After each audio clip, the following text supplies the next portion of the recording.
बालेनजीको टिमले चाहिँ मलाई उद्धार गर्नुभएको उहाँले नै हो। अनि आज हामी कुरा गर्नेछौँ बालेन शाहको बारेमा।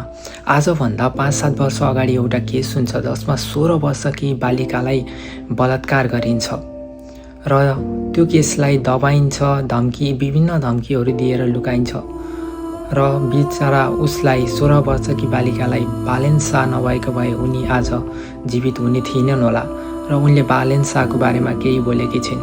आउनुहोस् हेरौँ है त के भनेकी छिन् पुरा भिडियो। बालेनजीको टिमले चाहिँ मलाई उद्धार गर्नुभएको उहाँले नै हो।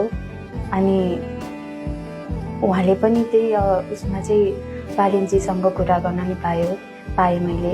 उहाँद्वारा नै म रेस्क्यु भएको भएर चाहिँ अहिले प्रतिनिधित्वमा चाहिँ उहाँको सरकारले चाहिँ अब केही गर्छ। अब जुन हाम्रो माग छ, जो बलात्कारी छ उसलाई चाहिँ मृत्यु सजाय हुनुपर्छ भनेर। यो समय हेर्ने हो भने नेपालमा यस्ता केसहरू एकदम बढी मात्रामा भइरहेको छ र फाँसीको सजाय अबको नयाँ सरकारले बनाउँछ त बलात्कारीलाई फाँसी दिनुपर्छ त यो नियम के लागू हुनु चाहियो त? हजुरहरूलाई के लाग्छ? आफ्नै इच्छा कमेन्ट बक्समा कमेन्ट गर्न नबिर्सिनु होला। अर्को नयाँ भिडियोमा बाई।